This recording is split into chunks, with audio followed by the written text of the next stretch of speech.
Dans cette vidéo, je vais t'expliquer comment je fais pour trouver des idées de contenu pour ma chaîne YouTube. Ces conseils peuvent également s'appliquer à Instagram, Facebook, Twitter, bref, tous les réseaux sociaux, les blogs. Du moment que tu es un créateur de contenu, je pense que ça va fortement t'intéresser. Allez, c'est parti!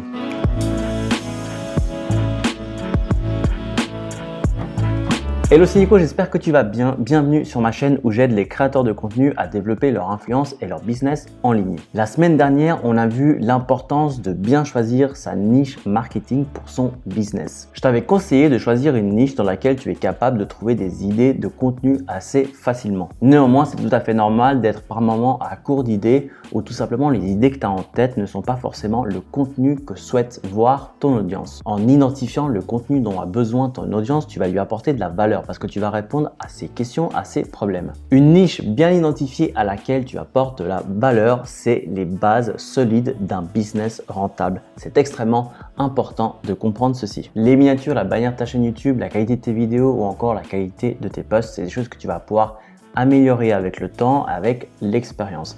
Alors que la niche et la valeur, c'est vraiment indispensable et c'est pourquoi il est important de bien prendre le temps de comprendre ceci et de l'appliquer. Tu pourras créer le plus beau contenu au monde du moment que tu n'as pas une niche bien identifiée à laquelle tu lui apportes de la valeur. Il te sera très difficile de monétiser ce contenu et de créer donc un business autour de celui-ci. Ok, je vais donc t'expliquer comment moi je fais pour trouver des idées de contenu pour ma chaîne YouTube. On va aussi voir comment trouver les mots-clés que tape ton audience lorsqu'ils recherchent eux du contenu de manière à pouvoir créer des titres ou pouvoir créer des sujets autour des mots-clés que eux tapent. Ma première façon de trouver des idées de contenu est tout simplement un plugin qui s'installe sur Firefox ou Chrome qui est gratuit qui s'appelle Keyword Everywhere. Une fois le plugin installé, quand je vais maintenant sur Google et que je fais une recette, ici j'ai mis recette LC, tu vois que je vais avoir des informations complémentaires, notamment ici le volume de recherche mensuel qu'il y a autour de ce mot-clé.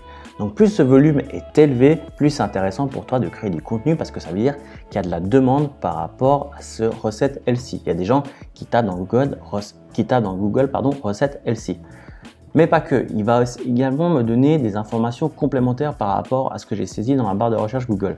Notamment, les gens recherchent également recette LC fitness, poulet, petit déjeuner. Et tu vois qu'ici, j'ai systématiquement le volume associé. Et tu as également, pour finir, des mots-clés sur ce que les gens tapent toujours en rapport avec recette LC. Donc tu vois, recette LC soir, ça c'est quelque chose qui a un très gros volume de recherche. Donc par exemple, je commencerai par ça si je voulais créer du contenu autour des recettes LC. Ma deuxième façon de trouver du contenu est tout simplement via des sites comme Reddit, Quora ou encore des groupes Facebook. C'est important de voir ce que ta communauté, ce que les gens de ton audience posent comme question à travers ces différents sites, ces forums. Sur Facebook, je suis sûr qu'il y a tout un tas de groupes gratuits dans la niche que tu as choisie. Moi, c'est mon cas, je me suis inscrit sur ces différents groupes et je regarde les questions que posent les gens et j'essaie d'y apporter une solution. L'avantage des groupes Facebook comme les forums, c'est que si tu as la réponse à leurs questions, tu vas pouvoir directement engager la discussion avec eux. Donc moi, souvent, si j'ai déjà fait une vidéo sur le sujet, sur la question que eux ils posent, je promouvois ainsi mon contenu. Je dis voilà, j'ai répondu à cette question directement dans cette vidéo. Donc ça permet de mettre en avant ma chaîne YouTube, ce qui me fait plus de vues, plus d'abonnés, etc. Et tout simplement, si je n'ai pas encore fait la vidéo, ça me donne des idées de contenu que je vais pouvoir créer par la suite. Et j'écris à la personne, voici ce que je pense, ou ne t'inquiète pas, je vais bientôt faire une vidéo sur le sujet et puis je reviens vers elle quand la vidéo est finie. Voici un exemple très concret avec le groupe Entrepreneur Mastermind sur Facebook. C'est un groupe fermé dans lequel je suis pas mal actif. Tout simplement, ici, je vais regarder les questions que posent les gens. Donc, tu vois qu'ici, Camara a posé comme question quels étaient un peu les logiciels de montage vidéo qu'on pouvait lui conseiller, quels étaient ceux qui étaient gratuits. Donc, il y a plusieurs personnes qui ont répondu. Tu vois, il y en a d'autres qui ont fait exactement ce que je viens de te dire. Donc, il y a quelqu'un qui a fait une vidéo sur le OpenShot. Et voilà, il lui dit, écoute, moi, je connais OpenShot. Voici, j'en ai fait une vidéo. Ça pourrait être très simple pour toi de le prendre en main. Moi, j'ai pas encore fait de vidéo là-dessus, mais tu vois, je me suis mis dans un coin. Je l'ai noté quelque part que je devais en faire parce que c'est pas la première fois que je vois des gens qui posent des questions sur les logiciels de vidéo et j'ai répondu en attendant, il y a iMovie en gratuit ou DaVinci Resolve. Donc vous voyez un moyen assez efficace de voir le problème des gens et ce que les gens posent comme question. Un autre site très intéressant est Quora. Quora en fait est tout simplement un site web qui regroupe toutes les questions des gens. Donc les gens peuvent arriver sur Quora et faire ajouter une question comme ici. Et en fait, moi tout simplement, ce que je fais des fois, c'est si je reprends l'exemple d'avant, alors quel logiciel vidéo, tu vois, ça va me donner tout un tas tout un tas d'idées. Quel logiciel de montage gratuit, quel est le meilleur logiciel de montage vidéo, etc., etc. Et puis tu peux cliquer autour de ça et puis tu vas voir quelle est la question qu'a posée la personne. Tu peux voir s'il y a éventuellement eu des réponses. Ou alors tout simplement, on va mettre YouTube. Quels sont vos conseils pour gagner des abonnés, comment gagner de l'argent avec YouTube, etc., etc.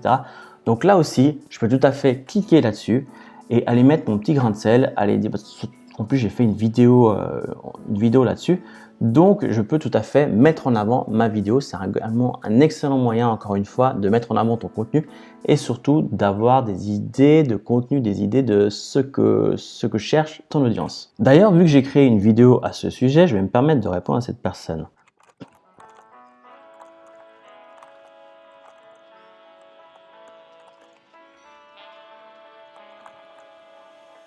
Ce que je viens de te montrer est extrêmement puissant parce que non seulement tu trouves des idées de contenu, mais également tu engages la discussion avec ta future communauté, avec des gens qui cherchent du contenu que toi tu peux créer, dont tu apporterais une solution. Donc c'est vraiment très efficace. Néanmoins, je peux tout à fait comprendre que tu n'as pas forcément le temps d'aller sur Facebook, sur Reddit, sur Quora, etc. Je te conseille fortement de le faire. Mais si tu veux aller un peu plus vite dans le but de trouver uniquement des idées de contenu, j'ai un autre site à te conseiller qui s'appelle answerdepublic.com. Alors, il faut bien le mettre en FR. Tu vois, ici, j'ai cliqué FR, puis après, je vais mettre le mot-clé maquillage, par exemple, et je vais faire Get Question. Voilà, le site va tout simplement te permettre de voir tout un tas de recherches qui ont été faites autour du mot-clé maquillage, si je prends mon exemple. Et ce qui est bien, c'est que tu as quasi déjà des titres YouTube tout faits. Par exemple, comment maquiller des yeux verts pour les mettre en valeur. Et ce qui est bien, c'est que je vais pouvoir cliquer dessus, je vais être redirigé sur Google, dans lequel j'ai également installé Keyword Everywhere, comme on l'a vu. Donc, je vais pouvoir avoir des infos beaucoup plus intéressantes, notamment sur le volume de recherche mensuel, les mots-clés qui sont en relation avec ce titre et ce que cherchent les gens toujours en rapport avec mon mot-clé. Donc, tu vois, maquillage de bleu, maquillage de marron, c'est des termes qui peuvent très bien marcher sur YouTube ou sur Internet de manière globale. Donc, answerdepublic.com, c'est un outil que je trouve, en plus d'être très ludique, vraiment très puissant et très pertinent. Je le recommande chaudement. Et finalement, j'ai envie de te dire, demande à ton audience. Du moment que tu commences à avoir des abonnés, des fans, des followers, peu importe le média que tu utilises, demande à ton audience quels sont ses problèmes, quel est le type de contenu qu'ils aimeraient que tu crées. Moi, par exemple, sur Instagram, j'engage régulièrement la discussion avec mon audience où je lui pose à travers des stories, où je lui pose carrément la question de quel type de contenu vous aimeriez que je fasse prochainement. Quel serait le titre ou quel serait le sujet de la vidéo de la semaine prochaine que vous aimeriez que je fasse. J'ai pas 36 millions d'abonnés sur Instagram, mais ça me suffit pour avoir des retours super instructifs, intéressants pour moi. Ça me permet d'avoir tout un tas d'idées, de contenus que je vais pouvoir créer par la suite sur YouTube. Honnêtement, c'est pour moi la façon la plus simple et la plus logique de trouver des idées de contenu parce que tu vas directement demander la question à des gens qui ont choisi de te suivre. Donc, ils savent le contenu que tu crées et ils vont te dire, bah voilà Nico, moi ce que j'ai besoin de savoir, c'est dans ta prochaine vidéo, c'est quel type de logiciel gratuit utiliser pour faire des vidéos YouTube, comment trouver des idées de contenu, etc. etc. D'ailleurs, cette vidéo a été faite suite à un message que j'ai reçu par mail de Nico, comment tu fais pour trouver des idées de contenu, comment tu fais pour jamais te lasser et toujours avoir des idées.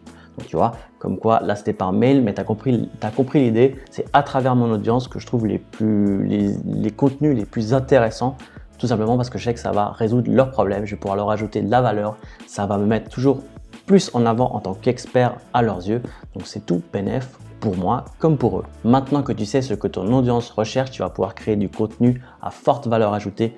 Pour eux, c'est super capital pour ton business, encore une fois. La semaine prochaine, j'ai prévu de faire une vidéo sur le personal branding, comment créer une image de marque assez forte pour les réseaux sociaux, toujours dans le but de créer ce business en ligne. Donc, je t'invite à t'abonner à cette chaîne si ce n'est pas encore fait. Moi, je te dis à la semaine prochaine. D'ici là, prends soin de toi. Allez, ciao!